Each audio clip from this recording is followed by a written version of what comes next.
할렐루야. 네, 10월 8일 수요일 새벽 예배 함께 하나님께 올려드리는 여러분들의 삶과 가정과 직장에 하나님의 은혜와 축복이 가득 넘쳐나시길 주님의 이름으로 축복합니다.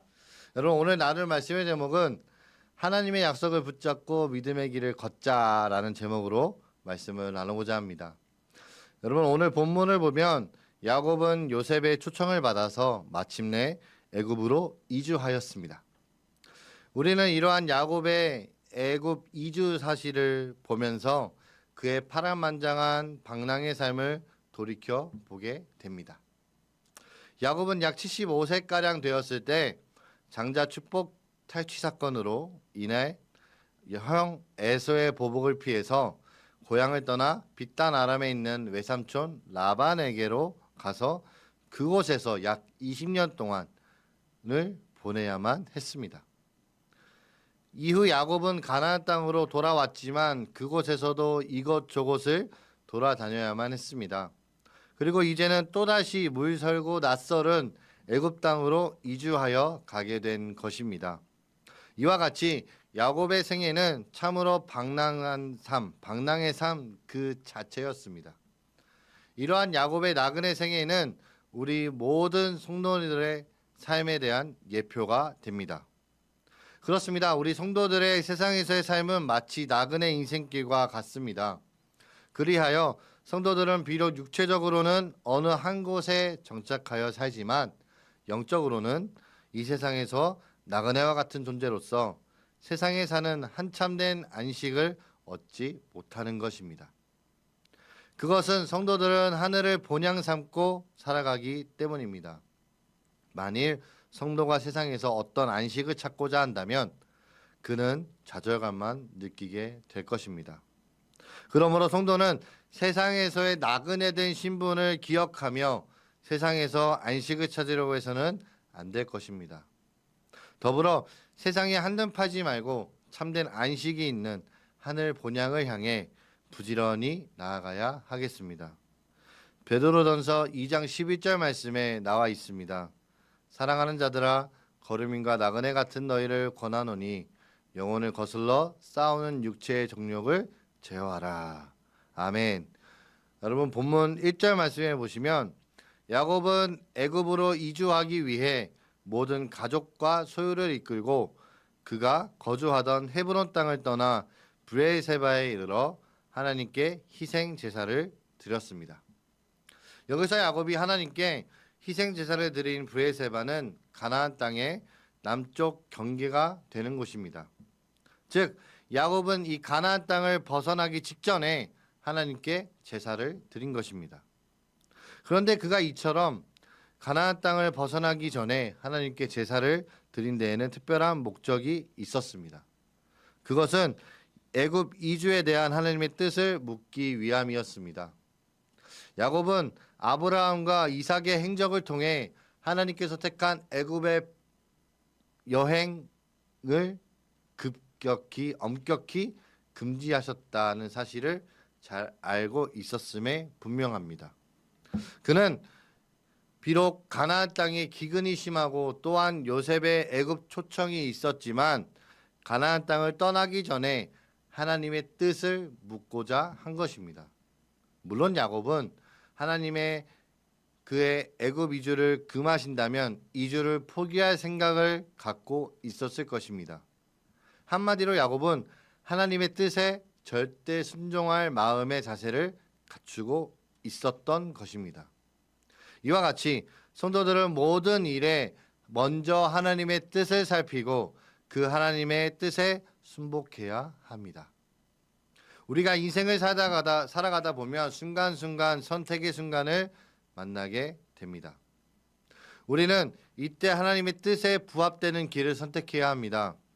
물론 우리는 어떤 것이 하나님의 뜻에 부합되는 것인지 쉽게 판단하기 어렵습니다. 어떤 길은 하나님의 뜻인 것처럼 보이지만 하나님의 뜻이 아닌 것도 있고 때로는 하나님의 뜻이 아닌 것처럼 보이는 것이 하나님의 뜻인 경우도 있습니다. 이러할 때 우리는 자신의 생각이나 경험을 의지해서는 안 됩니다. 인간의 생각이나 경험에는 분명한 한계가 있을 뿐 아니라 하나님의 뜻과 다른 경우도 많습니다. 그러므로 이러한 때에 우리는 철저하게 하나님의 계시의 말씀에 의존해야 합니다.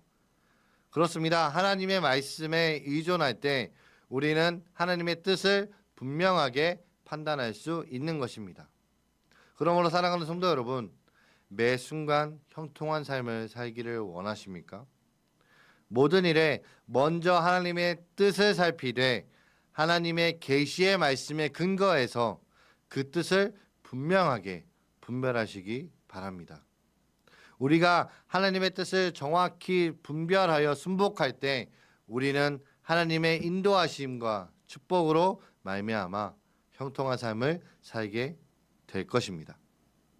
또 이어서 1절 계속 보시면 온 가족과 소유를 이끌고 헤브론을 떠나 애굽으로 향하던 야곱은 브엘세바에 이르러 하나님께 희생 제사를 드렸다고 말씀드렸습니다. 즉 야곱은 여행 중에도 하나님을 예배하는 일을 소홀히 여기지 않은 것입니다. 그러나 그 밤에 하나님께서 야곱에게 나타나 위로와 약속을 주셨습니다.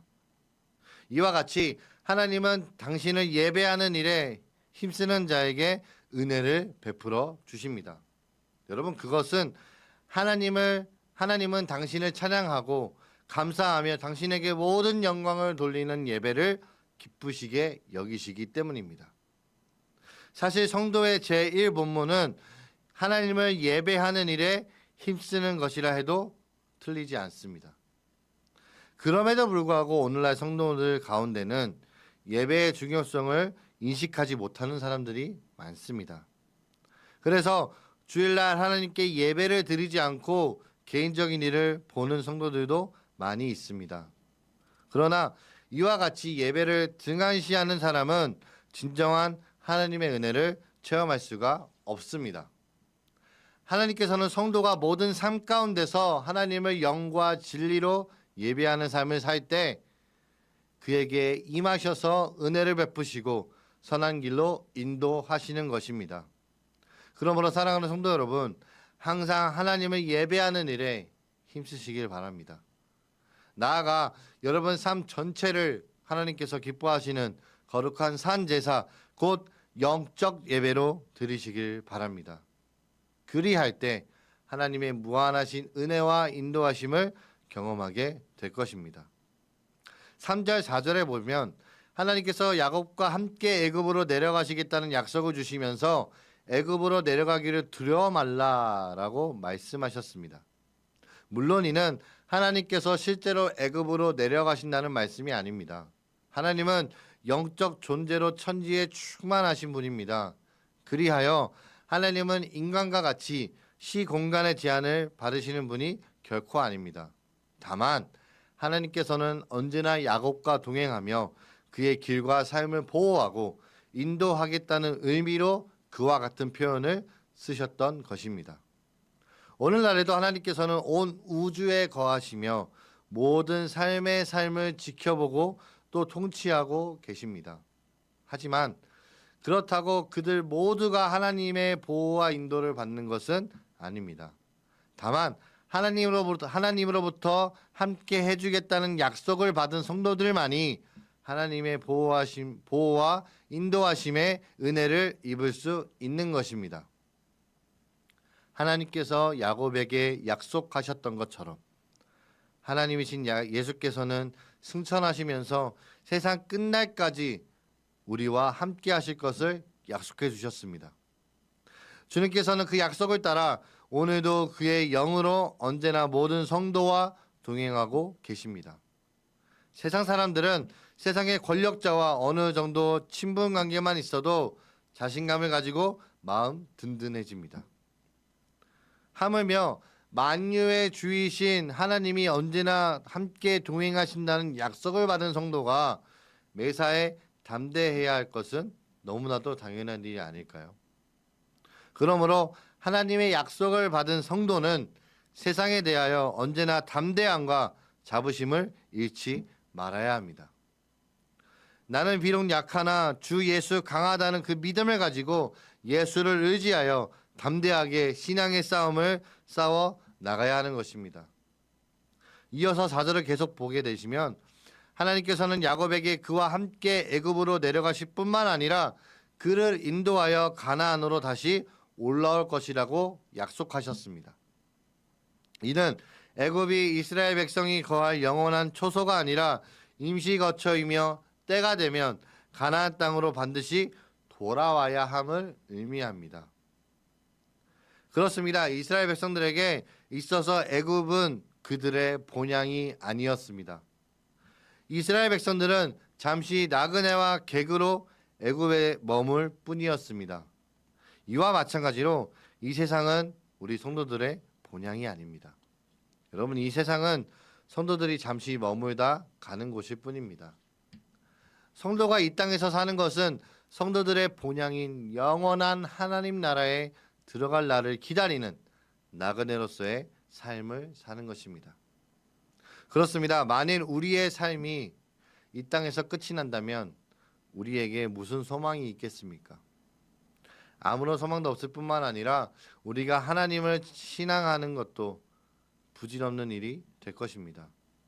그러나 우리에게는 영원한 하나님 나라에 대한 소망이 있기에 우리는 이 땅에서 핍박과 거룩한 삶을 살려고 하는 노력하는 것입니다.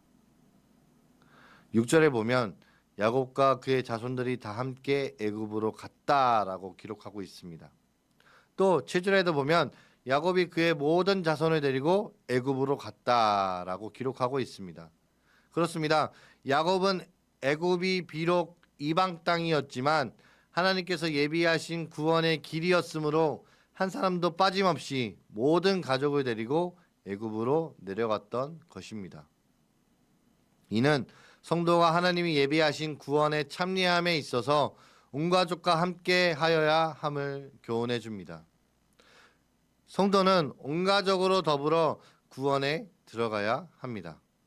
성도 여러분, 만일 야곱이 자손 중에 일부만 데리고 애굽으로 가고 일부는 가나안 땅에 놔두었다면 어떻게 되었을까요? 가나안 땅에 남은 사람은 모두 굶주림 속에서 죽을 수밖에 없지 않겠습니까?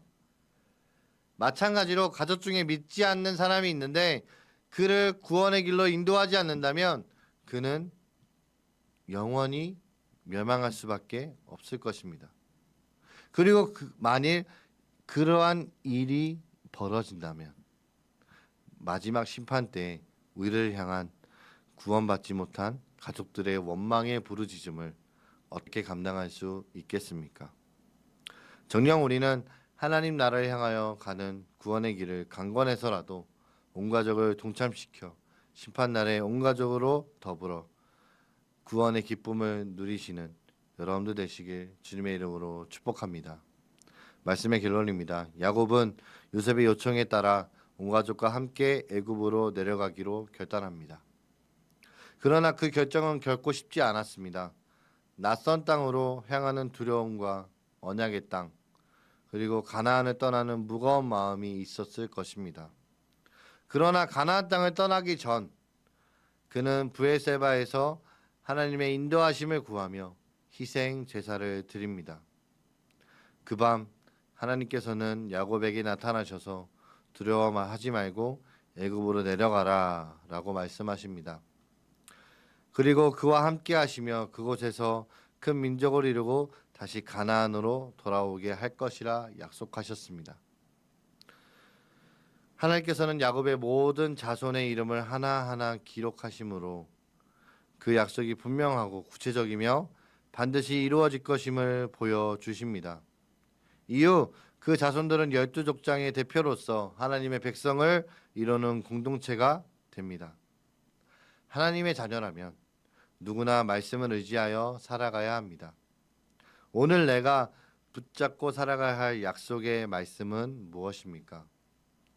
내 지혜와 경험이 아니라 약속의 말씀에 순종하며 믿음의 길을 걸어가시는 여러분들이 되시길, 우리 본이 되는 교회 모든 성도 여러분들이 되시길 주님의 이름으로 축복합니다.